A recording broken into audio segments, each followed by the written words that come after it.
آج جو مجھے سب سے زیادہ خوشی ہوئی ہے وہ جو چھوٹے چھوٹے بچے ہیں، انہیں سمجھ تو نہیں آ رہی ہماری باتیں، لیکن کچھ پاکستانی تھے، وہ ترکی میں گئے تو کہتے ہیں ہم نے دوران نماز جب پچھلی صفوں میں بچوں کے کھیلنے کی آوازیں سنائی دی نا، ہمیں دوران نماز جب پچھلی صفوں میں بچوں کے کھیلنے کی، شور مچانے کی، ایک دوسرے کے ساتھ آوازیں سنائی دیں، تو ہمیں اندازہ ہو گیا کہ ترکی والوں نے اپنے آنے والی نسل بچا دی ہے۔ سمجھے آپ لوگ اس بات کو؟ یہاں پر ہم کہتے ہیں بچوں کو نہ لایا کرے، شور مچاتے ہیں، وہ اسی طریقے سے تربیت ہوتی ہے۔ اور اگر یہ معاملہ اتنا ضروری نہ ہوتا تو جب امام حسین رضی اللہ تعالیٰ عنہ مسجد نبوی میں آتے تھے، حضور علیہ الصلوۃ والسلام اپنا خطبہ چھوڑ کے آپ کو اٹھا کے اپنے گود مبارک میں رکھ لیتے تھے۔ یہ امپورٹنس بتانا چاہتے تھے۔ ایک تو امام حسین کی امپورٹنس اپنی جگہ جو بتانا چاہتے تھے، دوسری طرف بچوں کے ساتھ کس طریقے سے پیار محبت سے پیش آنا چاہیے، یہ امپورٹنس امت کو بھی بتانا چاہتے تھے۔ لہٰذا یہ مجھے بہت خوشی ہوئی کہ جس چیز پہ ہم لوگ رو رہے ہوتے تھے کہ یار ہم اس نسل کو تباہ کر رہے ہیں، اس نسل کو بچا دو، ہمیں بھی بلکہ بہت کم حد تک، جو آپ میں سے کچھ 35-40 سال کی عمر میں بیٹھے ہیں، بس آپ کی حد تک تھا جو تربیت ماں کی گود سے ہوتی تھی۔ بعد میں تو تربیت، جب لوگ کہتے ہیں کہ 35-40 ہزار ہم اسکولوں کی فیسیں دیتے ہیں، اب وہ اسکول جانے اور بچہ جانے، اس کی تربیت جانے، وہ بھی بچے کو کہتے ہیں کہ صبح آپ چھوٹا بھیم بن کے آ جائیں، صبح آپ بھگوان بن کے آ جائیں۔ وہ بھی بچوں کو آگے بتاتے تھے کہ جناب محمود غزنوی جو تھے وہ سونا چرانے آئے تھے، یا کوئی اور شخص جو تھے وہ آ کے انہوں نے ظلم کیا، جھوٹ آ کے ہمارے اوپر مسلط کیا گیا، ہمارے ہیروز کو غلط ثابت کیا گیا۔ میں خیر مختصراً ٹاپک کی طرف آتا ہوں، کیونکہ مجھے جب پتہ چلا کہ ہم جس ایریا میں آئے ہیں یا ہمارے بلوچ بھائی اکثریت میں موجود ہیں، اسی طرح جی میں بلوچستان پورا تقریباً آپ کا ڈیرہ بگٹی، سبی، کوئٹہ، ان ایریاز میں، پھر محمد حسنی قبیلے، بگٹی قبائل، اس کے آگے جتنے قبائل ہیں، یہاں آپ لوگوں کے قبائل کون سے ہیں یا بلوچ کہلاتے ہیں صرف؟ اچھا رند بھی، بالکل ٹھیک ہے، اچھا تمام قبائل کے۔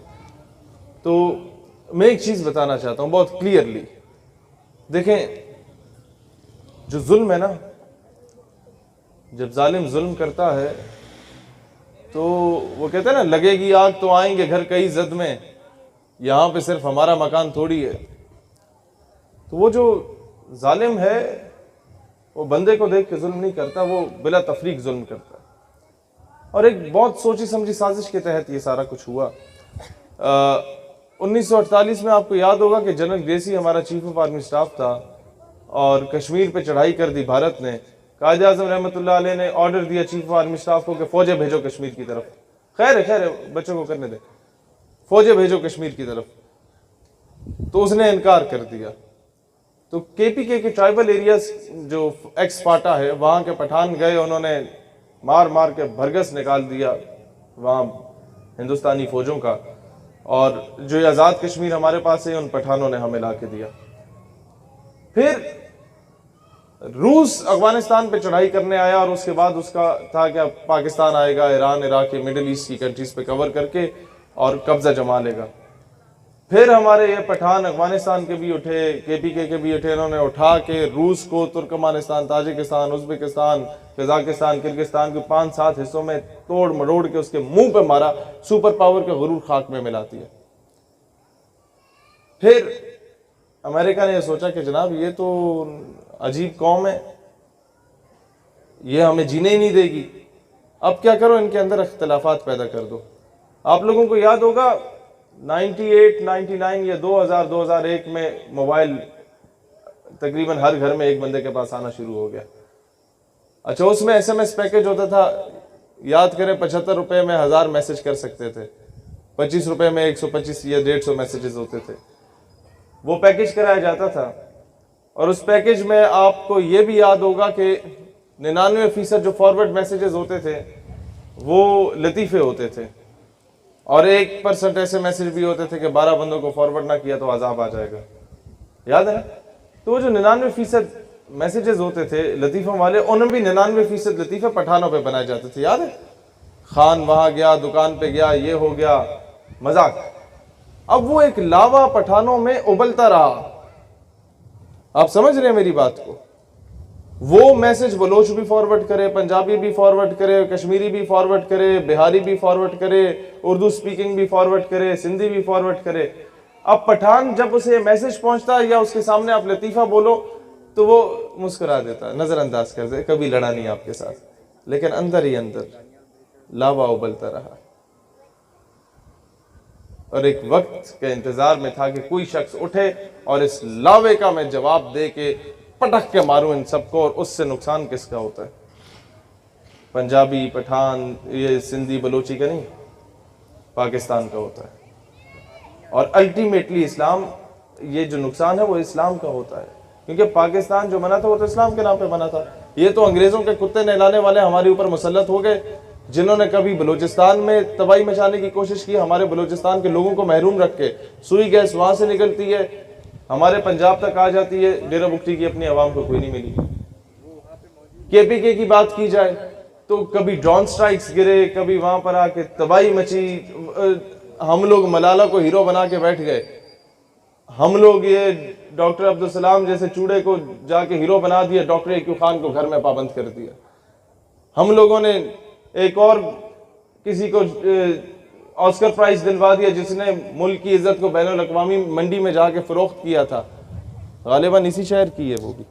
تو ہوتا کیا ہے کہ جو اصل ہیروز ہیں ان کو نظر انداز کیا گیا، ملالہ کو ہیرو بنا دیا گیا، پٹھان کو دہشت گرد بنا دیا گیا کہ یہ تو دہشت گرد ہیں سارے۔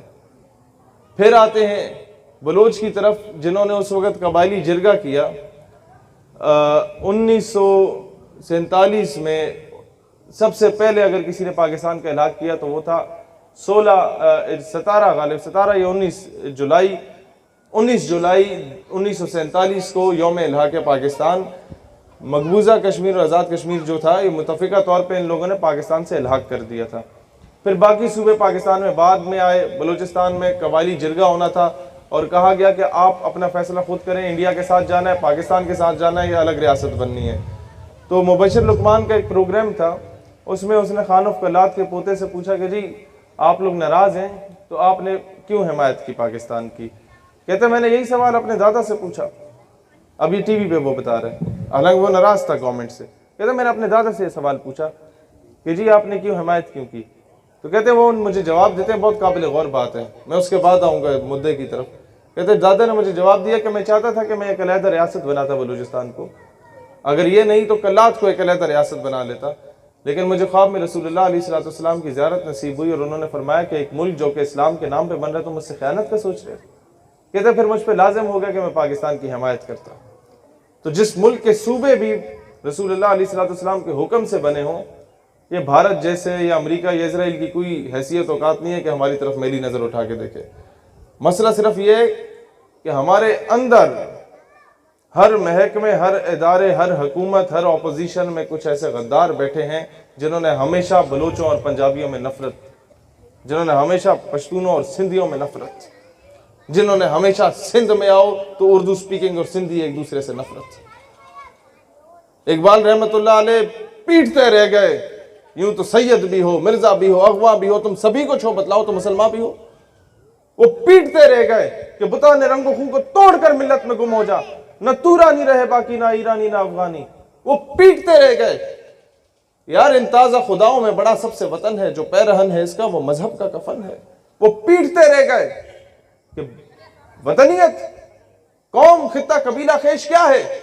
کہ بازو تیرا توحید کی قوت سے قوی ہے، اسلام تیرا دیس ہے، تو مصطفی ہے۔